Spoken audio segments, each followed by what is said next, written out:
Hello everyone, welcome back to Dear School, and after chapter 1 and chapter 2 of class 10th economics, we are back with the chapter number 3 and that is money and credit. So let's start. सबसे पहले हमारे chapter के दो important topic है, जिसमें पहला topic है barter system और दूसरा टॉपिक है डबल कोइंसिडेंट ऑफ वॉन्ट्स। तो जो सबसे पहला टॉपिक है दैट इज बार्टर सिस्टम, इसका मतलब क्या होता है? तो बार्टर सिस्टम का मतलब क्या होता है? बेसिकली ये एक्सचेंज मीडियम होता है, एक्सचेंज सिस्टम होता है। जैसे आजकल हम पैसा यूज करते हैं, कोई भी चीज खरीदनी है तो हम क्या करेंगे? शॉपकीपर के पास जाएंगे, उसको पैसे देंगे, बदले में वो चीज ले लेंगे।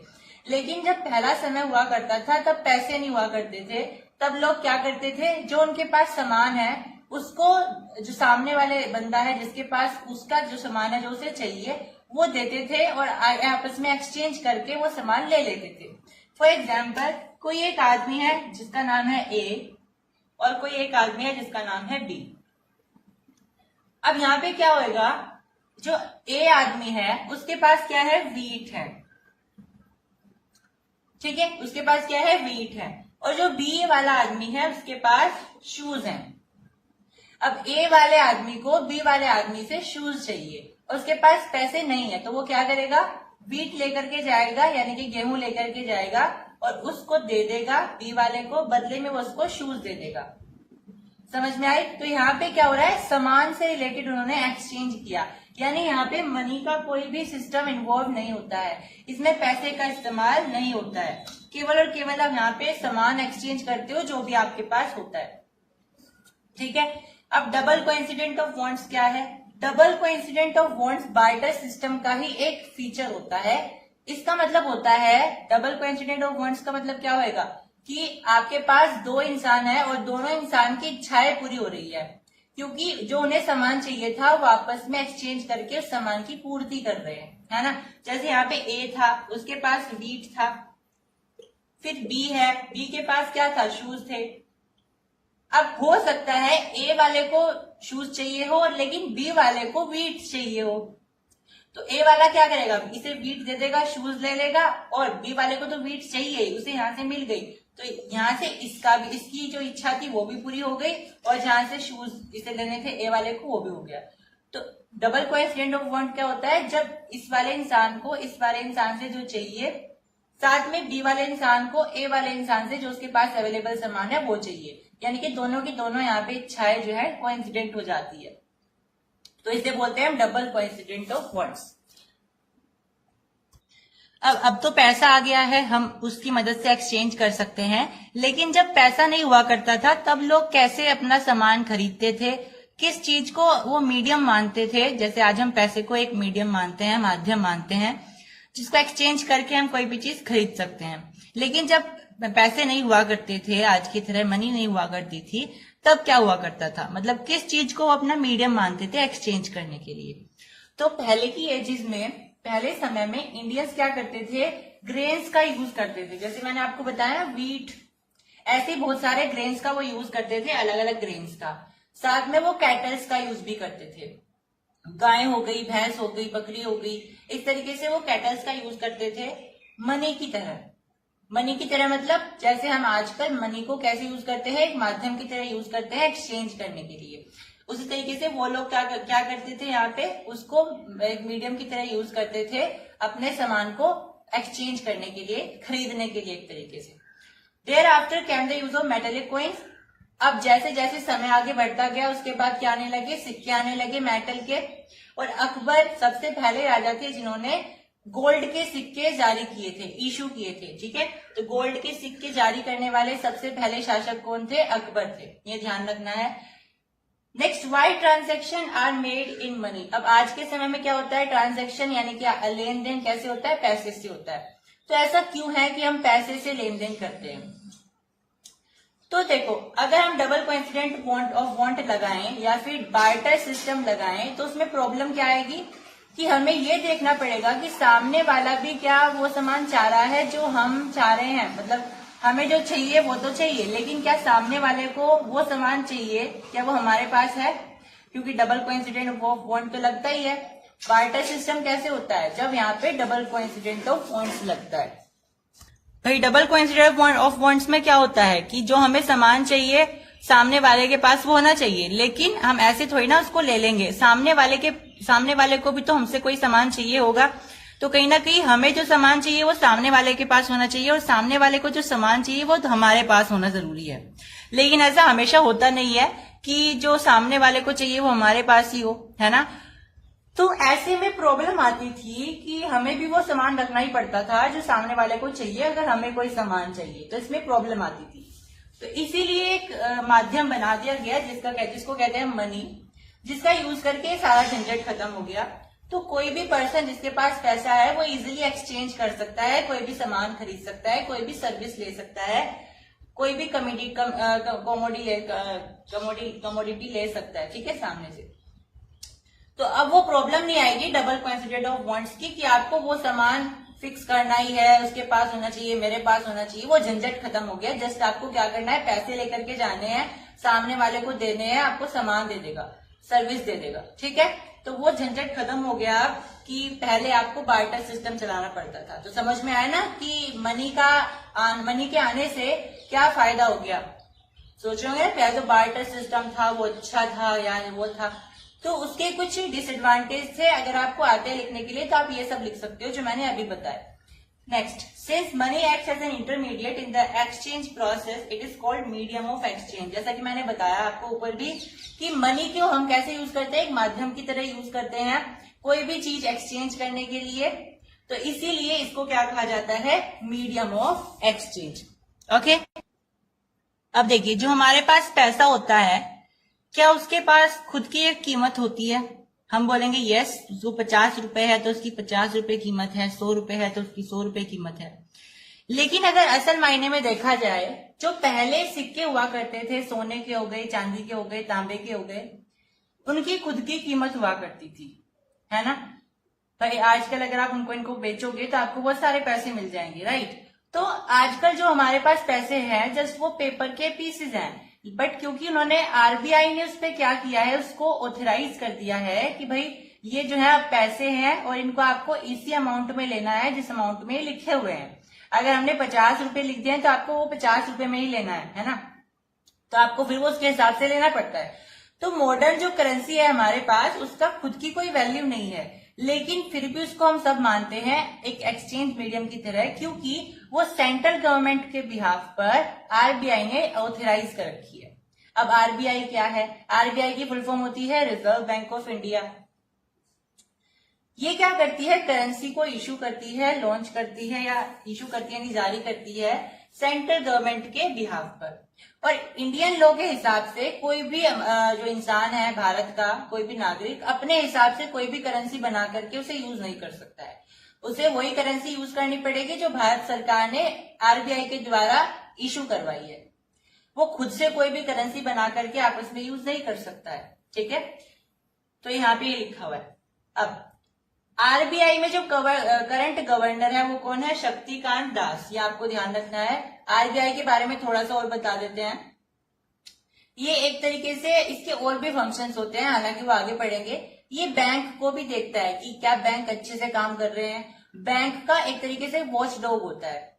ये सारे काम देखता है कि आपने इस महीने में कितना लोन किसको दिया, कितना आपने लोन किसको दिया, किससे लिया, ये सब चीजें, ये किसने बोरो किया है, किसकी क्या कमाई हुई है आपकी बैंक की, ये सारी चीजें। आप किसको दे रहे हो क्या लोन, क्या आप केवल बड़े बड़े जो जमींदार होते हैं या बड़े बड़े जो लोग होते हैं क्या केवल उनको दे रहे हो, या छोटे जो इंडिविजुअल हैं, जो इंटरप्रेन्योर हैं, उनको भी दे रहे हो, ठीक है। ये सारी चीजें देखने का काम भी आरबीआई करती है। इसके बहुत सारे फंक्शंस होते हैं, आगे हम देखेंगे। The deposits in the bank accounts can be withdrawn on demand. अब अगर हम कोई पैसा बैंक में जमा कर देते हैं तो हमारी मर्जी होती है, हम उसको कभी भी निकाल सकते हैं और कभी भी उसमें डिपॉजिट कर सकते हैं और भी पैसे। तो ऐसे डिपॉजिट्स को हम बोलते हैं डिमांड डिपॉजिट। मतलब आपने उसको जमा कर दिया और आपकी मर्जी, आप कभी भी जाकर के अपनी डिमांड के अनुसार उसको निकाल सकते हो। अब डिमांड डिपॉजिट्स जो है हमें एक और फैसिलिटी देते हैं। Demand deposit offer another facility in which it lands to the essential characteristics of money. Demand deposit एक तरीके से पैसे की तरह बिहेव करते हैं। क्योंकि हमारी मर्जी होती है, हम इनको जब भी चाहे निकाल सकते हैं और फिर इनसे हम एक्सचेंज कर सकते हैं। तो डिमांड डिपॉजिट एक तरीके से पैसे की तरह बिहेव करती है, उनकी कैरेक्टरिस्टिक बन जाती है। आपने कभी चेक का नाम तो सुना ही होगा, आपके पेरेंट्स किसी को चेक देते होंगे, आपने देखा भी होगा। तो चेक होता क्या है? चेक बेसिकली एक पेपर होता है जिसमें यह बताया जाता है कि आप अपने अकाउंट से कितना पैसा दूसरे इंसान के अकाउंट में दे रहे हो। उस आदमी का बकायदा वहां पे अकाउंट नंबर, उसका नाम लिखा जाता है, ठीक है। तो इसमें जो पैसा होता है वो उस आदमी के नाम पे चला जाता है, उस आदमी के अकाउंट में चला जाता है, ठीक है। आप बैंक को बताते हो कि भाई मेरे खाते से इतना पैसा इसके खाते में डाल दो, वो होता है चेक। अब डीडीज क्या करती है? DDs share the essential feature of money. The facility of check against DDS makes it possible to directly settle payment without the use of cash. अब चेक के आने से क्या हुआ? डीडीज का जो इम्पोर्टेंस थी वो थोड़ी सी कम होने लगी। क्यों? क्योंकि चेक में आपको पैसे की जरूरत है ही नहीं। चेक में आप क्या करोगे? आप चेक लिखोगे कि भाई मेरे खाते से इतना पैसा तुम निकाल करके बैंक वालों इसे दे दो, यानी इसके खाते में ट्रांसफर कर दो। आपको पैसा निकालने की जरूरत है ही नहीं खुद, ठीक है। तो इसमें और आसान हो गया है, आपको जस्ट वहां पे एक चेक बना करके देना है। तो डीडीज में क्या होता है? आपको विड्रॉ करना पड़ता है डिमांड के अनुसार, आपको फिर वो देना पड़ता है ना। चेक में क्या होता है? आपको जस्ट वहां पे इतना चेक फिल करना है बैंक वालों को, वो खुद ही अपने आप जो है उसका ट्रांसफर कर देंगे, है ना। अब मॉडर्न फॉर्म ऑफ मनी कौन है? डीडीएस है, यानी कि जो आपका डिमांड डिपॉजिट होता है, करेंसी होती है और बिटकॉइंस होते हैं, ये सब आपके मॉडर्न फॉर्म ऑफ मनी है। और ये आज के जो मॉडर्न बैंकिंग सिस्टम है उससे बिल्कुल क्लोजली रिलेटेड है। मतलब पूरा का पूरा जो बैंकिंग सिस्टम है वो इनके हिसाब से चल रहा है आजकल, है ना। करेंसी होगी, आज की जो करेंसी होती है मुद्रा, वो, और आपकी जो बिटकॉइंस हो गई आजकल जो चल रहे हैं, और जो डीडीएस हो गए वो, ये सब चीजें क्या करती है? बहुत ज्यादा इन्फ्लुएंस करती हैं मॉडर्न बैंकिंग सिस्टम को, ठीक है। I hope you understand today's session. Wait for next session. Please subscribe Dear School. Thanks for watching the video and like the session as well. Hello everyone, welcome back to Dear School and today we are continuing our lesson Money and Credit. So in this lecture हम क्या पढ़ने वाले हैं? Banks की main income क्या होती है। आप सब सोचते होंगे कि जो बैंक वाले होते हैं वो किस तरीके से पैसा कमाते हैं। तो ये लेसन बहुत ही ब्यूटीफुल लेसन है, ये बहुत इंटरेस्टिंग, बहुत ही फैक्टफुल लेसन है जो कि हमें पूरा प्रोसेस बताता है बैंक सिस्टम के बारे में, मनी के बारे में, और आगे हम क्रेडिट के बारे में पढ़ना स्टार्ट करेंगे। तो बैंक अपना पैसा कैसे कमाता है, उनका मेन सोर्स क्या होता है पैसा कमाने का, वो बहुत ही इंटरेस्टिंग है।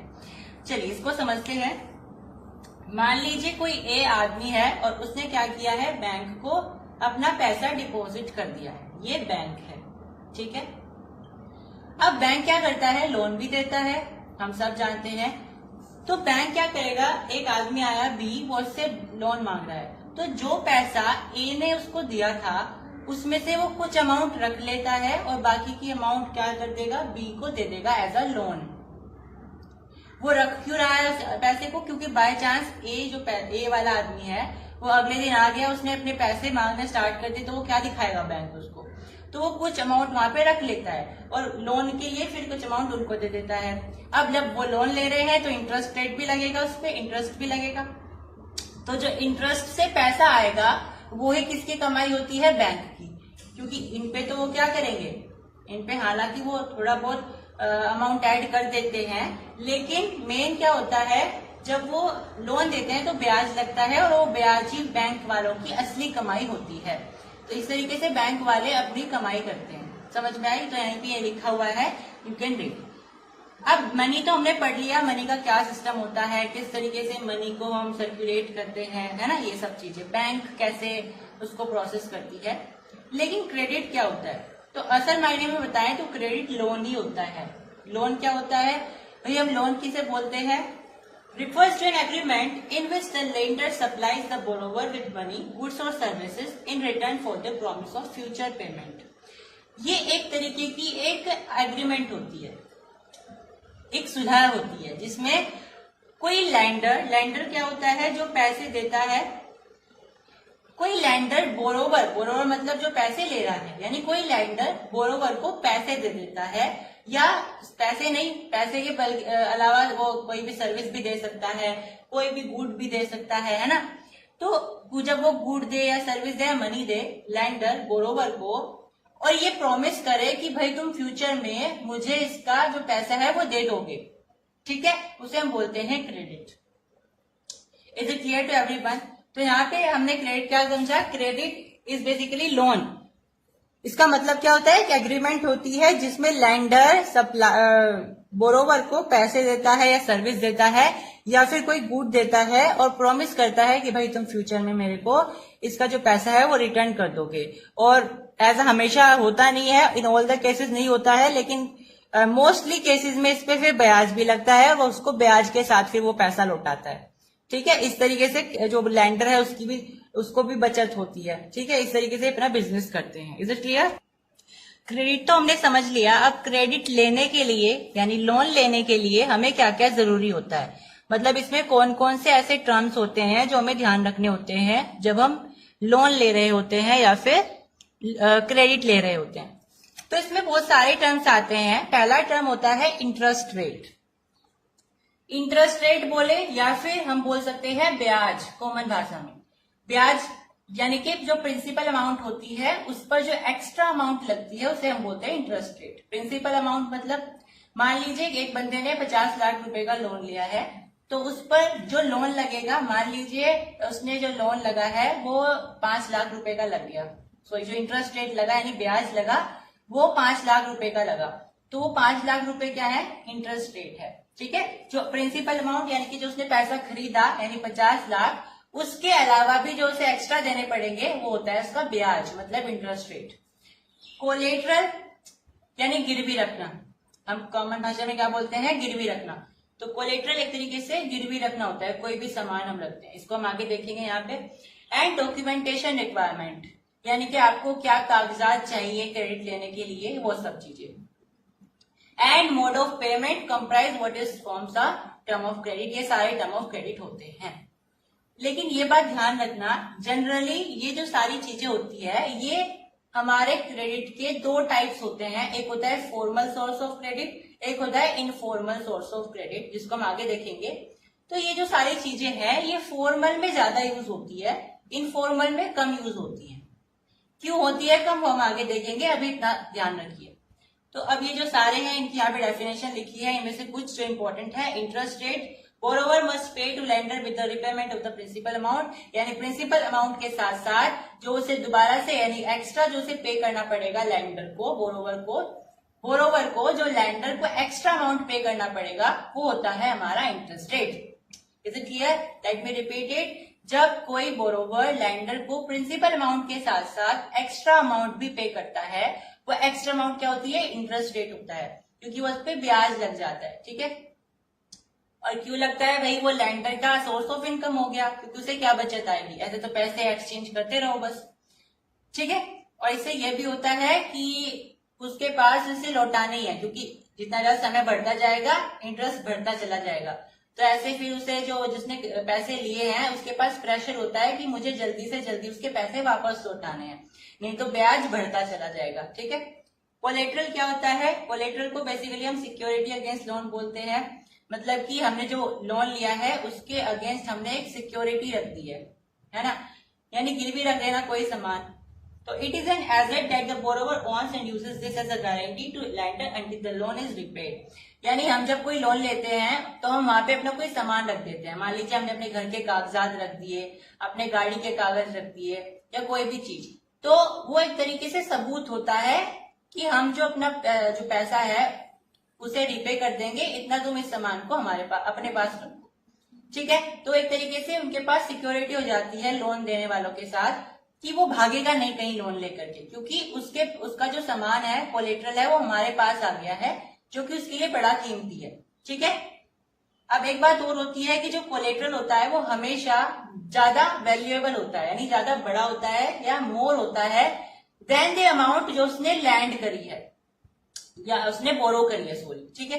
यानी कोई जो बोरोवर है वो लैंडर के पास आया, मान लीजिए उसने 50 लाख रुपए लिए हैं हमसे लोन के रूप में, तो उसे जो यहाँ पे गिरवी रखना पड़ेगा ना सामान, वो 50 लाख रुपए से ज्यादा का होना चाहिए, ठीक है। तो कोलेटरल हमेशा ज्यादा होता है इससे जो उसने अमाउंट बोरो करी है उससे, ये हमेशा ध्यान रखना है। It can come in MCQ और any other objective question as well. अब ये जो क्रेडिट होता है ना, इसकी नेगेटिव साइड भी होती है और इसकी पॉजिटिव साइड भी होती है। मतलब इसके फायदे भी होते हैं, इसके नुकसान भी होते हैं। अब ये अलग अलग केसेस के हिसाब से होते हैं। जैसे हम एग्जाम्पल से बताते हैं, कोई एक गरीब अगर कोई महिला है स्वप्ना, अगर उसने लोन लिया है और अपनी उस लोन लेकर के उसने अच्छे से खेती करी है और उसकी जो खेती हुई है उससे बढ़िया उसे हार्वेस्ट भी मिल गया और उसे बेच करके उसे बढ़िया कमाई भी हो गई उसकी, तो फिर वो अपने लोन को रिपे भी कर सकती है, उसे प्रॉफिट भी हो जाएगा। लेकिन ये किस पर डिपेंड कर रहा है, अगर उसका हार्वेस्ट अच्छा हो गया तो वो रिपे कर पाएगी। लेकिन अगर बाय चांस उसका हार्वेस्ट अच्छा ना हुआ तो वो किस में फंस जाएगी, डेब्ट ट्रैप में फंस जाएगी। डेब्ट ट्रैप का मतलब क्या होता है, कर्ज के जाल में फंस जाएगी।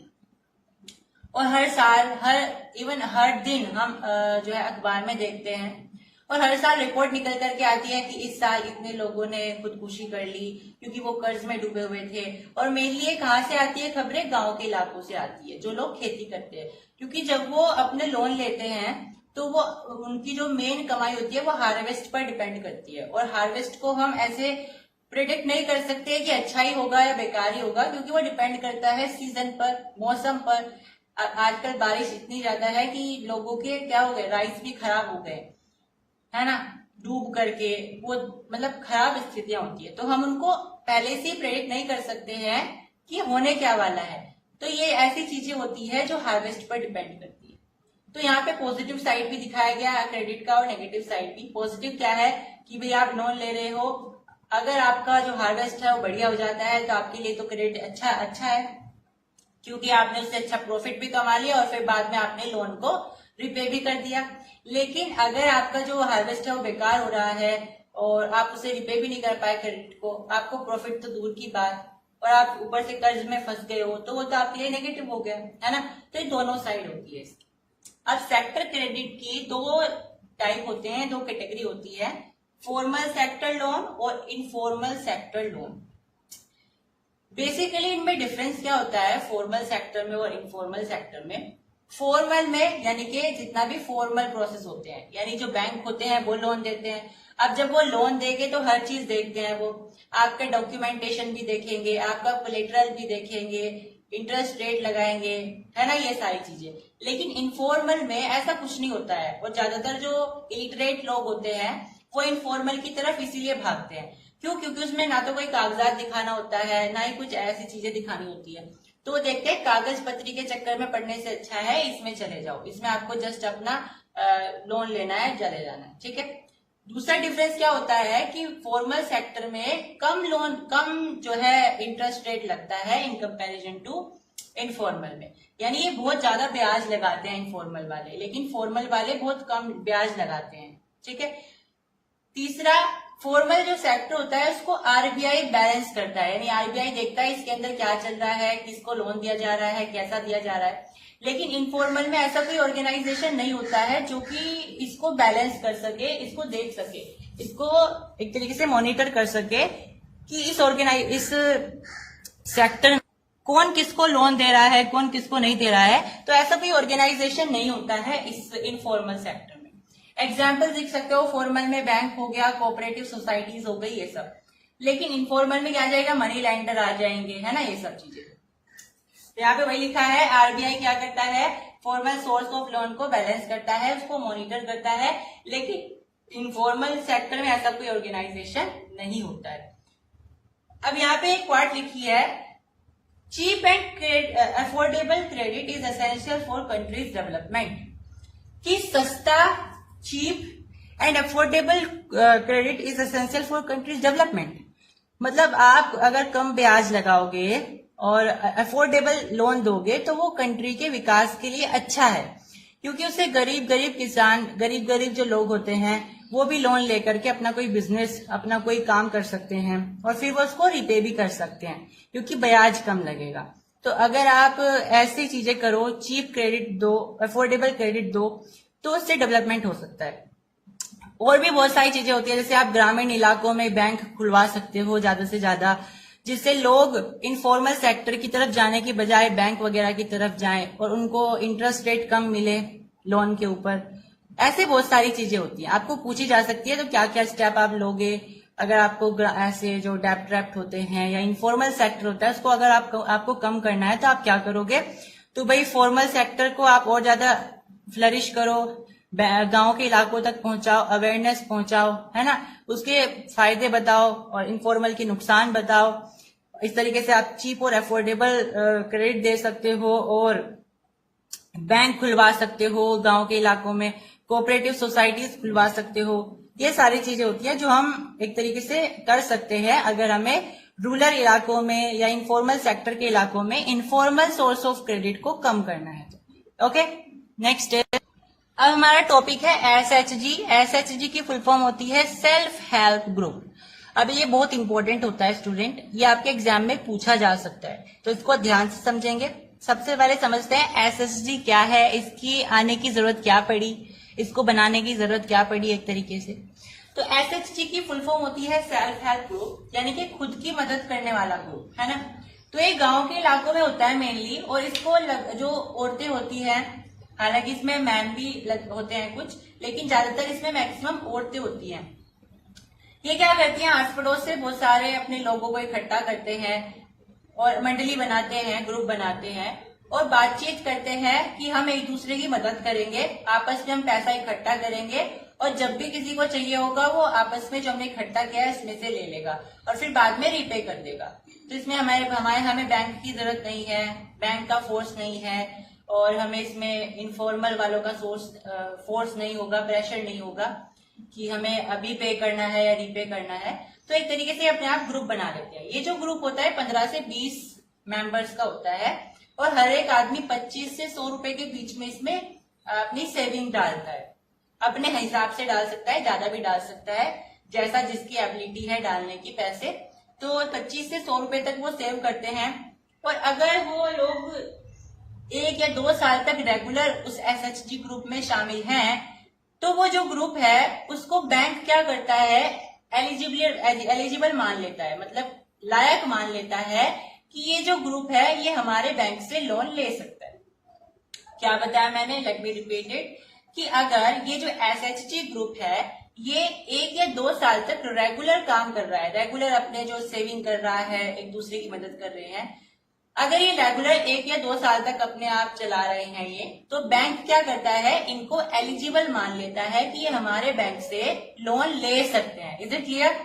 अब इसकी इंपॉर्टेंस क्या है एसएचजी की? आप बोलोगे कि इससे पैसा उन्हें मिल जाता है, उन्हें बैंक की जरूरत नहीं है, किसी कागजात की जरूरत नहीं है ना। यस, बिल्कुल सही है, ये है, लेकिन इससे ना और भी कई फायदे होते हैं, क्योंकि जो गांव के लोग होते हैं वो आपस में इससे इकट्ठा बैठ करके आपस में बातचीत करते हैं, अपनी डोमेस्टिक प्रॉब्लम्स को सुधारते हैं, है ना। कि हमारे घर में अगर किसी के डोमेस्टिक वायलेंस हो रही है तो आपस में बातचीत करके अपना क्या करते हैं आपस में, क्योंकि उनकी पावर बन गई है, क्योंकि वो आपस में ग्रुप रह रहे हैं। तो अगर मान लीजिए किसी के घर घरेलू अत्याचार हो रहे हैं तो आपस में डिस्कस कर सकते हैं, और क्योंकि वो एक ग्रुप बन गया है तो अब उनके पास इतनी पावर है कि वो पुलिस को बुला सकते हैं या कोई और एक्शन ले सकते हैं। तो अब जो लोग हैं एसएचजी ग्रुप के वो कॉन्फिडेंट फील करते हैं, ठीक है। जो लोग दबे रह जाते हैं कहीं ना कहीं डोमेस्टिक वायलेंस से या कुछ भी, एसएचजी ग्रुप से क्या होता है, उनको फायदा मिलता है, क्योंकि अब वो कॉन्फिडेंट हो जाते हैं, क्योंकि अब वो एक ग्रुप का हिस्सा है, ठीक है। अब उनके पास इतनी पावर है कि जो उनके ऊपर डोमेस्टिक वायलेंस हो रहे हैं वो उसको एक तरीके से उसके ऊपर एक्शन ले सकते हैं। ओके, अब ये एसएचजी ग्रुप भारत में है, बहुत सारी जगह भी होते हैं, लेकिन ऐसे ही बांग्लादेश में ना ग्रामीण बैंक होते हैं। ग्रामीण बैंक मतलब जो गांव में खोले गए बैंक होते हैं। ये 1970 से शुरू किए गए थे। किसके द्वारा शुरू किए गए थे? प्रोफेसर मोहम्मद यूनुस के द्वारा। और मोहम्मद यूनुस बहुत ही एक तरीके से बड़े आदमी है, महान आदमी है, जिनको 2006 में नोबेल पीस प्राइज से एक तरीके से सम्मानित किया गया था, नोबेल पीस प्राइज से। ओके, तो 1970 से इसको शुरू किया गया था प्रोफेसर मोहम्मद यूनुस के द्वारा, जिनको 2006 में नोबेल पीस प्राइज से सम्मानित किया गया था। ओके, इसके बारे में ज्यादा इन्फॉर्मेशन जरूरी नहीं है, इतना ही आपको इसमें ध्यान रखना है। अब एक फैक्ट है यहाँ पे कि आरबीआई कब बना था हमारे भारत में और कहाँ पे बना था? तो ये बना था 1 अप्रैल 1935 में, और कहाँ बना था? कोलकाता में बना था, ठीक है, so that is what in this lesson. Subscribe dear school and watch our videos regularly and like the session as well. Thank you.